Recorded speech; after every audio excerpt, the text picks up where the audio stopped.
जी महाराज की जय।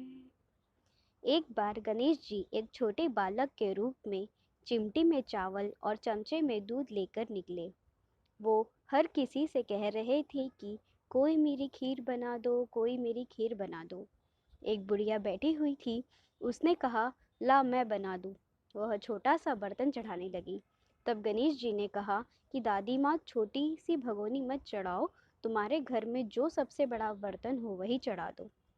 बुढ़िया ने वही चढ़ा दिया। वह देखती रह गई कि वह जो थोड़े से चावल उस बड़े बर्तन में डाली थी वह तो पूरा भर गया है।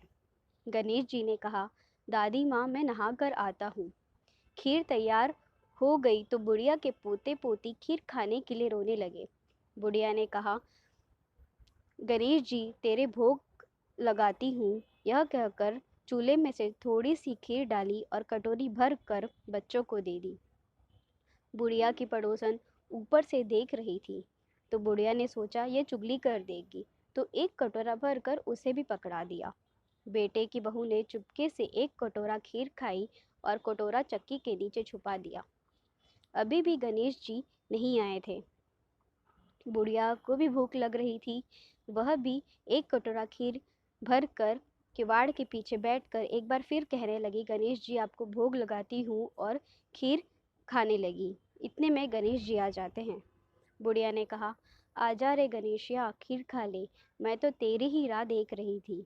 गणेश जी ने कहा, दादी माँ, मैंने तो खीर पहले ही खा ली। बुढ़िया ने कहा, कब खाई?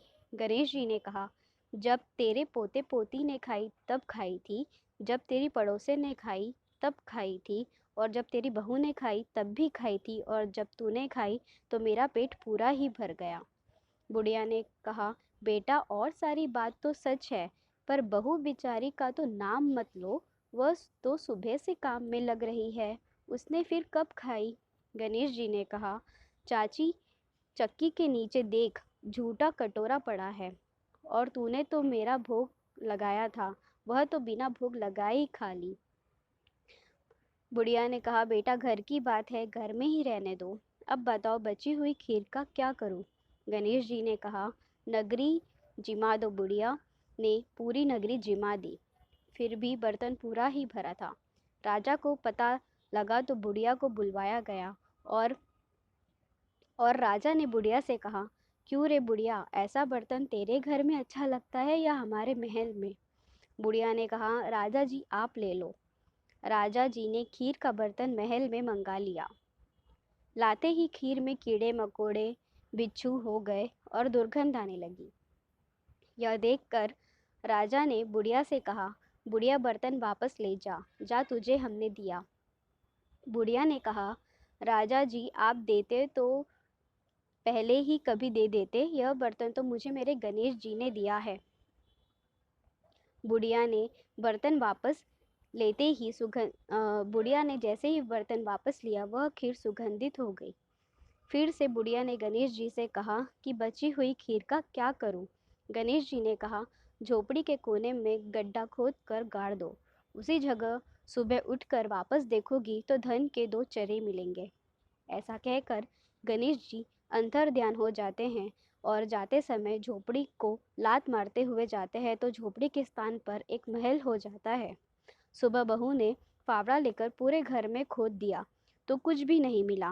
बहू ने सासू माँ से कहा, सासू जी, थारो गणेश जी तो झूठो है। सासू ने कहा, बहू, मारो गणेश झूठो तो नहीं है, ला मैं देखूं। वह सुई लेकर खोजने लगी तो टन टन करते 2 धन के चरे निकल आए। बहू ने कहा, सासू जी, थारो गणेश जी तो साचो है।